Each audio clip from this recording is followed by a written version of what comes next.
What it is, my 10 Peace and Grease here, and just like John Wick said, yeah, I think I'm back. Today I want to talk about how to syndicate. This is a video I made like 5 years ago, and it was an awful video. It was like an hour long. It was so stupid. I hate all my videos, but that's besides the point. So let's get into how to syndicate. Okay, why do you care about the syndicate system? Where is it? Well, that's pretty simple to answer. The Syndicate terminal is just to the left of your navigation terminal, so right here. Why you would want to get engaged with the Syndicate system, or why you would, want to engage with it, not necessarily engage it, is that each Syndicate has its own unique offerings. That as long as you have the standing, you can just buy these items. It's really just that simple. They have items such as augments, Warframe augments. Now, augments are mods that are unique to each Warframe. So, for example, you see this one here listed for Zephyr, Airburst rounds. Some augments are very good on Warframes and almost become kind of mandatory, and some augments are, well, not so good. So, another interesting thing about augments is they're always going to sell in trade chat. Now, you're not going to make a killing on them, but it is a consistent income of plat that you can continually get just by buying extras and throwing them out there on trade chat. There's always somebody that needs these items, particularly if they're in a completely different syndicate than you are. So the other items are arc guns and arc melee weapon parts, which you need to actually build that specific arc gun or arc melee weapon. There are Exilus adapter blueprints. There are captura scenes if you're into that. There are cosmetics, various sigils, armor sets, emotes, stencils. Um, let's see, as well as relic packs, which is kind of the number one reason that I use them, as well as more ship decorations and unique weapons. For example, we have the Sancti Tigris here, we have a Syandana, we have the Sancti Magistar, we have the Sancti Castanas. These weapons can only be acquired from the syndicates, or again, you can buy them from trade chat if you really want to. So that's why you would want to get involved with a syndicate. However, if you are a new player, I must stress this again. I do not recommend that you engage with this. There are consequences for doing this. All right. There are a couple of really big cons to engaging with the syndicate system. Understand that once you engage with the syndicate system, once you pledge to one of these syndicates, that's it. It is done. You can never go back to having all syndicates neutral ever again. Now, you're not going to be able to claim any rewards from them, but you don't have to worry about the consequences of choosing a syndicate. What are the consequences? Well, the first thing is that no matter what you do, no matter what syndicate you choose, you will always make an enemy out of 2 to 3 syndicates. Period. The end. You heard me right. That will never change. You can't undo that. You can't get back to a point where you don't have syndicates that are enemies.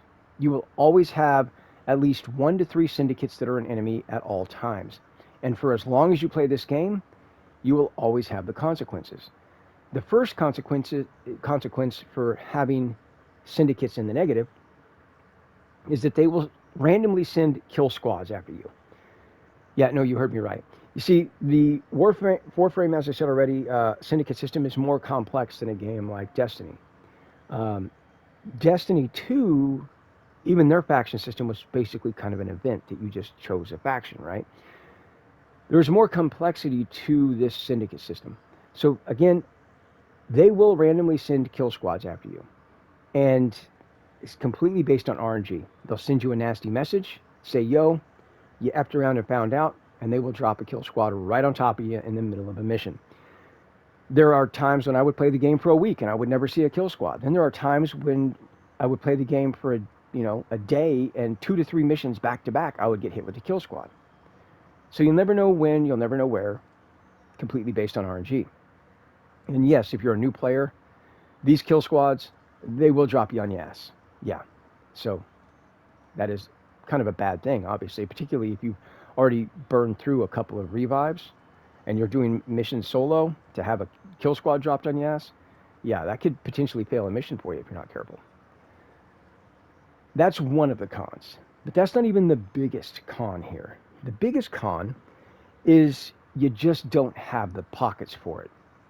Now, what do I mean by that? Well, it's really quite simple. when you rank up, there are 5 ranks total from, from neutral up to rank 5. Each time you gain enough standing to rank up, you have to pay that syndicate.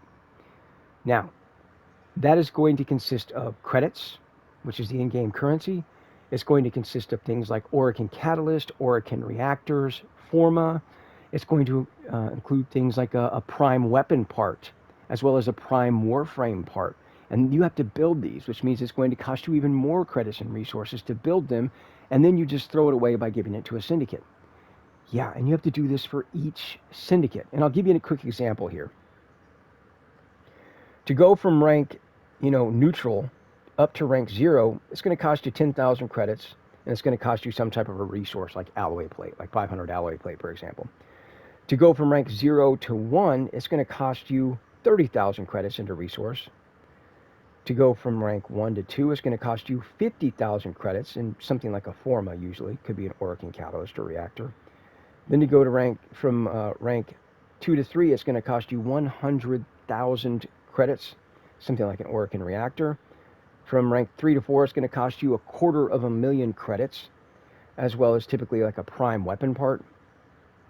And then from rank 4 to 5, it's going to cost you 500,000 credits to get to max rank on one syndicate. 500,000 credits. And again, as you can see, I've got 3 in the positive. So I had to do, at max rank, So I had to do that for all 3 of these. So that was 1.5 million credits to get these 3 at rank 5. But that's not even the true count, because I've had different syndicates before, and then I've actually switched and gone back through the negative, back up to max rank. So in fact, that's another negative with syndicates, is that once you have a syndicate in the negative, you now have to claw your way out of negative ranking. So I'm at negative 44,000 at rank negative 2, meaning I have to go from negative 2 to negative 1 to neutral, right, just to get back out again. And even at that point, I still have to pay to go from negative 1 to neutral. I have to pay like 50,000 credits in a Forma just to get out of this hole, right? So, yeah, these are all kind of big consequences, which if you're an experienced player, right, intermediate player, veteran player, that's not a big deal. You've got those resources, you've got those stuff, that kind of stuff just laying around. You just don't care. But as a new player, you don't have the credits and you don't have the resources to have to pay this rank up system. You just don't. But again, you play the game how you feel. I'm not here to stop you. I'm just here to warn you. Now, once you've pledged to a syndicate system or syndicate, what you're going to do is you are going to come over here on these. You'll notice on the upper right hand corner of your screen, you're going to tab over till you get to syndicates. So you have event, you have quest, you have alerts, invasions, and syndicate. Each syndicate that you have in the positive, you can run missions for. So in this case, I've got Loka, I've got Perrin, Red Veil, and I have Steel Meridian. However, it is crucial that you know your syndicate's alliances. Remember, when we looked at the alliances for Steel Meridian, New Loka and Perrin are opposed and an enemy. Meaning, if I run these missions for New Loka or Perrin, I'm going to lose my standing for Steel Meridian, or vice versa. If I run these missions for Steel Meridian, I'm going to lose my standing for Perrin and New Loka. That's why the only missions I can run on this list are, in fact, Red Veil. In this case, Perrin and New Loka don't give a damn what Red Veil does. I can run these missions and I will not lose their standing. Furthermore, I will also gain standing for Steel Meridian without affecting these 2 syndicates.